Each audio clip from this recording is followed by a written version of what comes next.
workshop today, and there's no votes or anything taken, but it was a chance to inform the public on some pretty significant things y'all are looking at. You want to kind of give me a quick rundown? Yeah, it was first of all, it was a very informal meeting, which I enjoyed, and had open dialogue back and forth. And we had discussed tree ordinance, and that tree ordinance, what else we did? We did a solar farm ordinance that we discussed. When I say ordinance, it's nothing we even voted on. We're just in discussions to gather more information to come up or actually write a good ordinance that covers all the bases so that we can send it before council to actually vote on.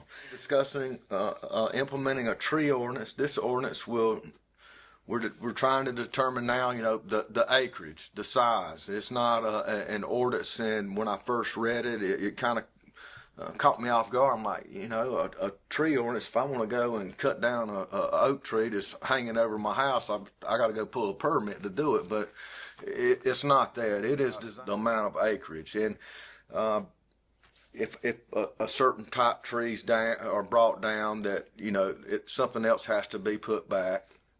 A certain tree that is relative or on a list of trees that we're looking at. It's not to hardwoods, personally. Yeah, and this all came about because we have some people who've just come in and clear cut. I think this has all come about on, and it's mass grading, and I understand that and a lot of people don't, but trees, timber is a crop, just like corn, wheat, cattle. It is a crop that can be harvested, and under state law, and we don't have anything to do with it.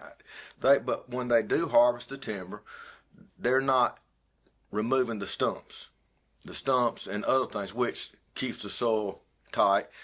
It allows, but when you go in and you mass grade, and I mean you're talking removing stumps, digging. I mean it can be without a stormwater nightmare, and stormwater is in place on mass grading, and I understand why they do it. I mean, you can't, if you got a 200-acre site and they're planning to develop or do something on, it costs millions of dollars to grade it, and while you have, a lot of that is the equipment, getting the equipment there, the manpower, but when they mass grade, everything's there, and they grade it. And that's their mindset. And I understand where they're coming from with that mindset, but also you got to look at the negative results from the mass grade. And, it's going to be more costly for them to come in and we're going to grade this 20-acre site, get everything in place, and then bring all the equipment back in again, do another 20 acres. But we need something in place. But some have actually cleared and just left it. They just didn't come back in and do the other acres. They came in, they cleared everything, and they did phase one, and they've got their trees and the grass growing. It looks great, and guess what? They moved on and never completed phase 2 or 3, and you just got a big red mud hole, I guess you would say. And I think the tree ordinance is going to help on the mass grading, and maybe we need to, and it just popped up in my head now, if they go in and grade, maybe they need to, if it hasn't been utilized in a certain time period, maybe they should seed it and grass it. I know that we have implemented, setbacks and things of that nature with vegetation. And like I said, it's just right now, it was, just a broad stroke of the pen to get people thinking, talking. Some great ideas and comments came out of there. So I look forward to seeing how this thing continues to move forward and the final product of it. The thing on solar farms, and I mentioned a lot of times families have property that's been passed down. It's not, they get in a situation that they're married, they have kids, they have family members, and, selling a few hay bales off their it and doing it. So that's when you look at, a lot of these properties are being sold to tract home builders or builders and they sell it because they pay a premium. And a solar farm is, in my opinion, I think it's a great alternative to selling your land to some tract home builder or some developer.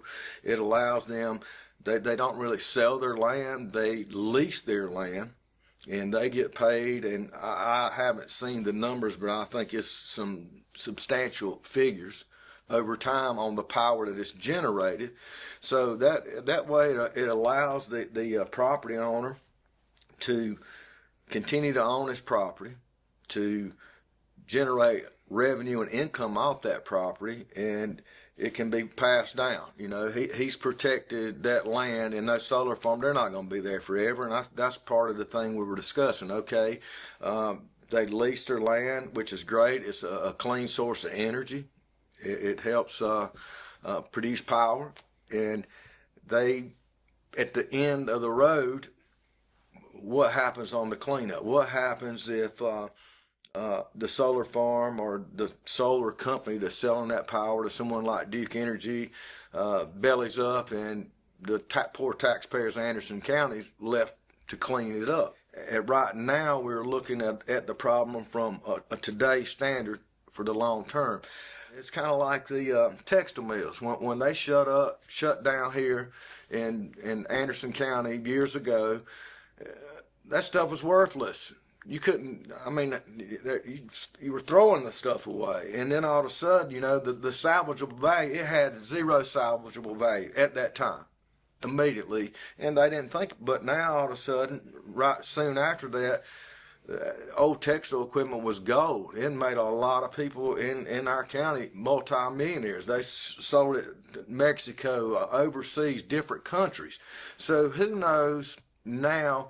You know, you try to put a salvageable value and try to protect the taxpayers.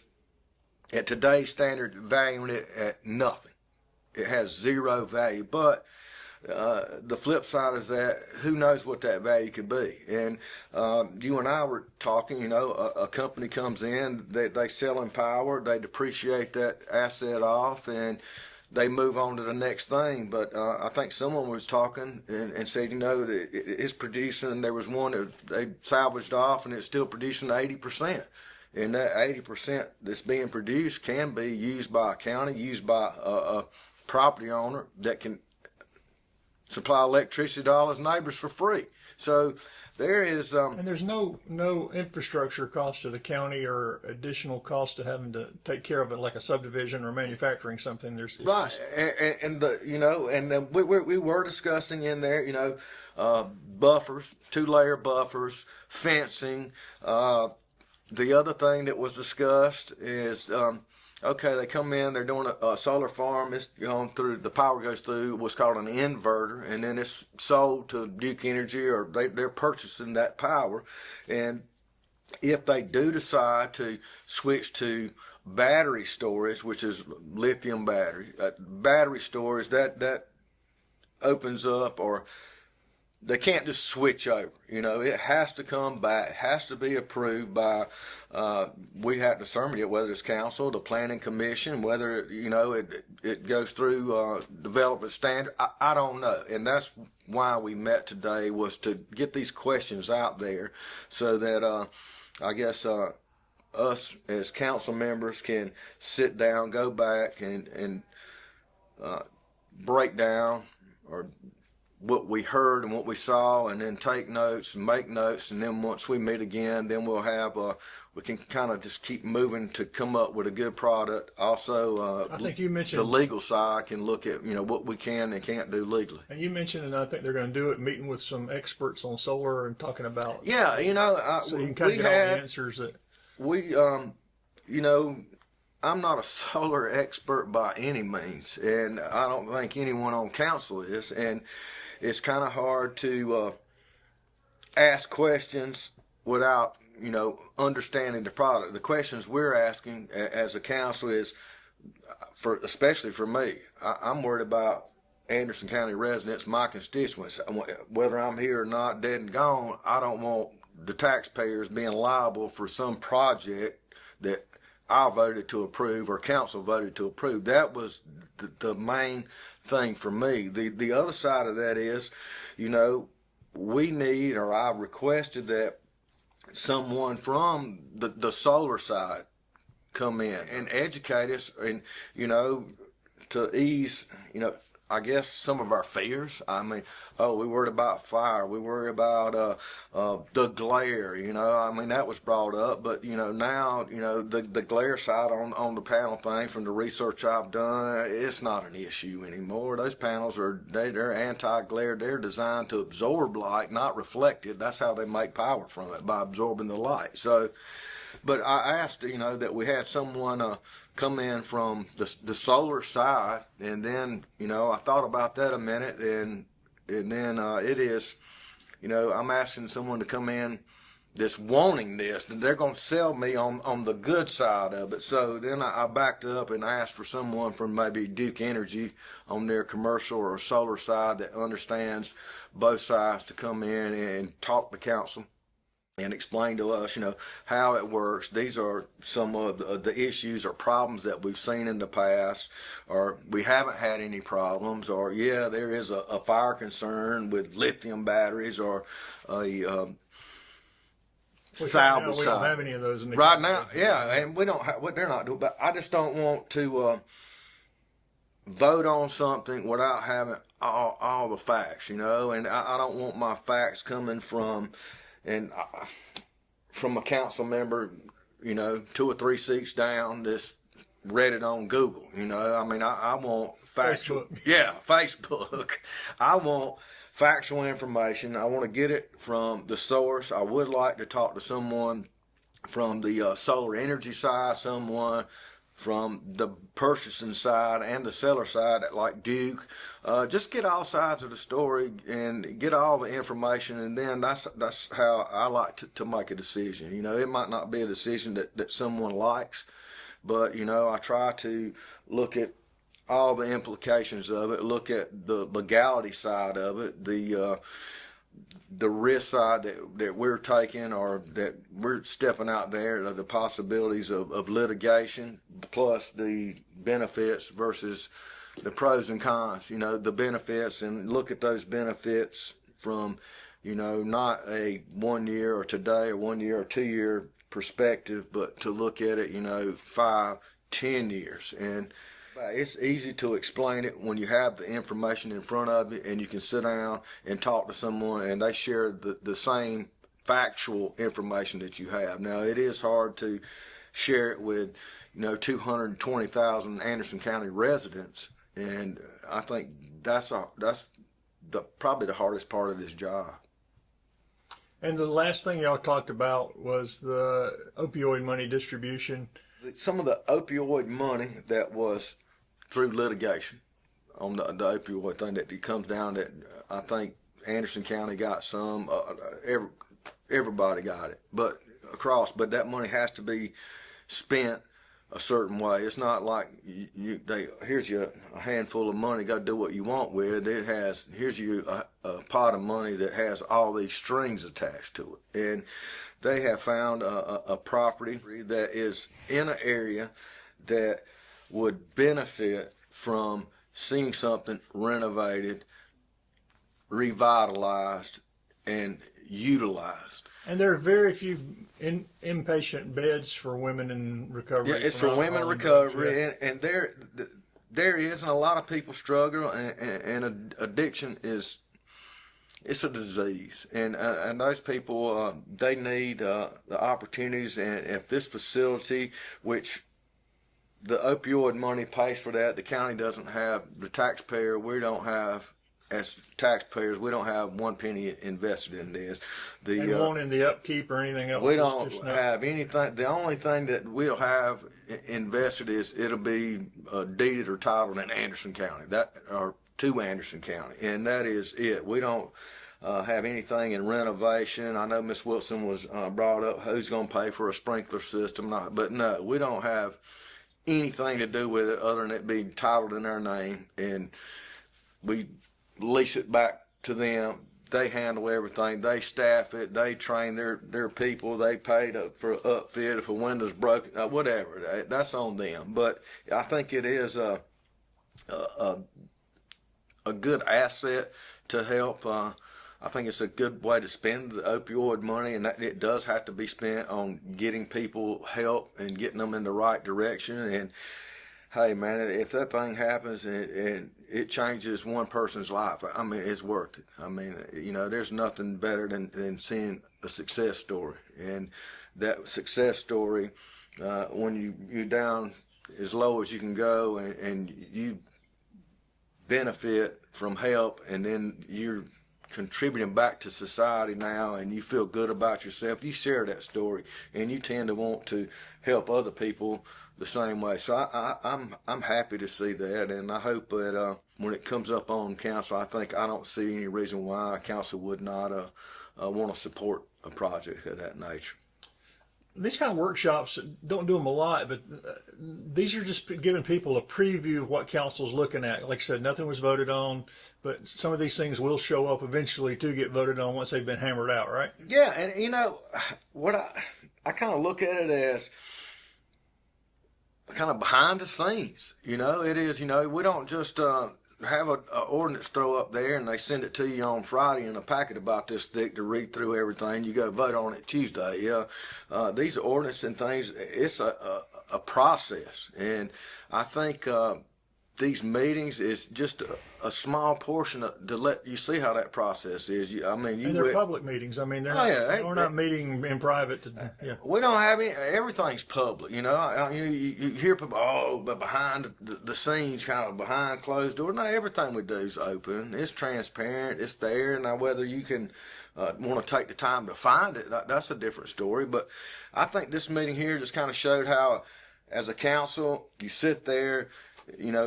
Like I said, our thing, all we did is review county tree ordinance. And then you sit around, you discuss, you ask questions, and then you've got staff here. We had Mr. Hogan here, we have Mr. Thayer here, you have people from, that contribute. Hey, Mr. Harmon, state law says this. And I think a lot of times you don't understand what we pass as a county. It has to be, if state has something, what we pass doesn't mean anything. We fall under the state. But it shows that on like the tree ordinance thing, it is and the solar farm thing, the state has a little small snippet in there. I think it's like up to 13 acres. I mean, who's going to build a 13-acre solar farm? I mean, that's ridiculous. It's not going to generate anything. But the state that's one thing, or ordinance or law from the state, that they kind of say, hey, we leave this to the county. And these meetings allow us to sit down, to ask questions, to get questions answered, to get your mind thinking. So, today, what I'll do is go back on the notes I had taken during the meeting. I'll go back and I'll look over those, and then I'll start getting on the phone. I'll start researching and just see, what other counties have done, how it's worked for them, what problems, did you have, or what was easy. You don't want to reinvent the wheel, but, you don't want to go down a path that some other counties went down and it didn't work. So, I mean, there's plenty of opportunity and resources out there. Association of Counties is a good resource. Hey, what have other counties done? And it allows us to then, when it finally gets to that point, then you'll have where you get, it'll be in your packet, for the council meeting on Tuesday night. The entire ordinance will be written out. It'll be through our legal department to know that we can do this or can't do that legally. And you read through it and you like, hey, this works. This is what we discussed. It addresses the issues and concerns that I may have had or some other council member. And then it comes up and council raises their hand to vote for it or raises their hand to vote against it. But, that's what it does. And I think, a lot of times like, hey, they all voted the same way. No, we've had disagreements on, you saw them in there today on what people thought or did. But, by the time it comes to council to vote on, all that stuff's been worked. All the research has been done. Everything's there. You know, and as each council member has been a part or had their input, in the process, and by the time it finally gets there, the finished product's there. You've read it, you've been a part of it, and every other council member has, and they can support it. And if they find something in there that they didn't like, or some word or something they want tweaked, they'll reach out to legal or whatever, and then like, hey, I'd like to see this changed, and that happens. That's basically what I think in a nutshell is how most all the ordinances work.